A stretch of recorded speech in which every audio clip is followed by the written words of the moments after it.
exciting guest today, Dara Torres, who won so many gold medals in the Olympics and is the most amazing athlete and is one of my idols as somebody who's trying to learn to swim. Yay, Dara! Lucy, thanks for having me. You're in your mid-40s. Amazing. So who needs more educating? Women who hold themselves back, or the rest of the world who would be naysayers and say, you know, who does she think she is that she can be all that in the middle of her life? Ooh, that's a good question.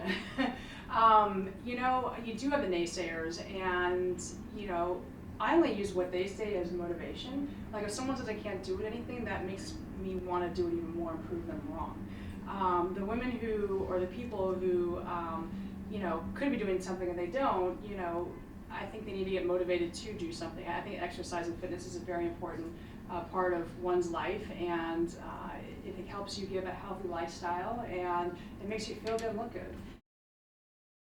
People look around and say, well, I can never be that, I can never have that, I'm not that.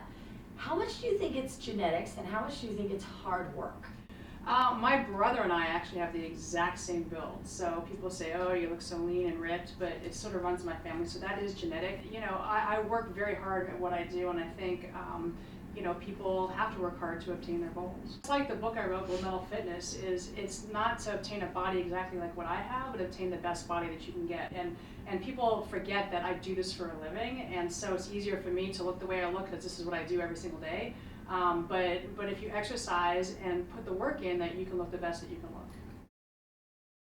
Okay, so what advice would you give somebody who's gotten injured and thinks, well, I'll never do my sport again, and they're discouraged? How would you help them get back?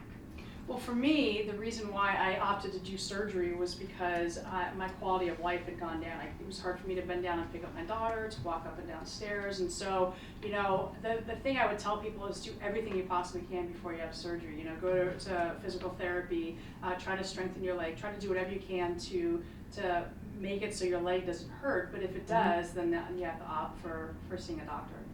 And then when they're coming back and it feels like it's going to be months and months and months of rehab and getting back, how would you encourage them to stay with it?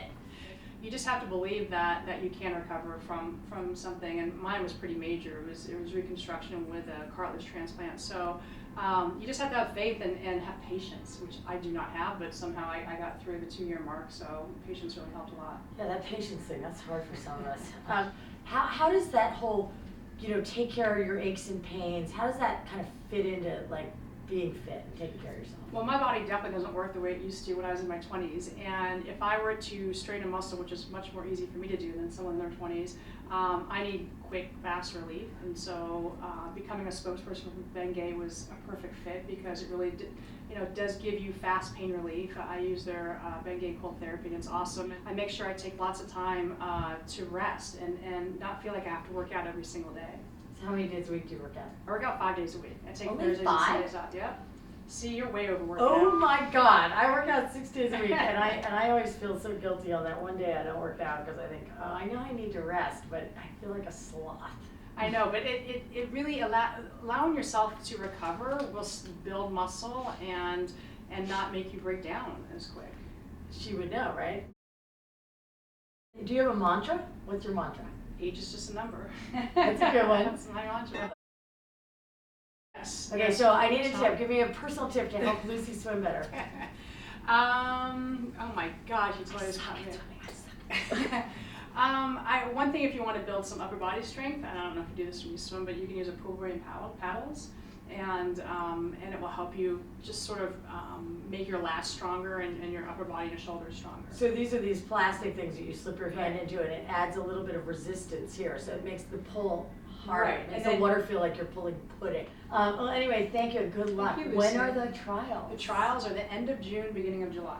Okay, so we're going to be rooting for you, and obviously we want you to get the Olympics, we want you to get that gold medal, and we want you to be the patron saint for 45-year-old women everywhere so that we can all say, you know what, if she can do it, I can do my little thing in my life. So I would love that. So way to go! Yay, Thanks, Dara! Thanks. Take care.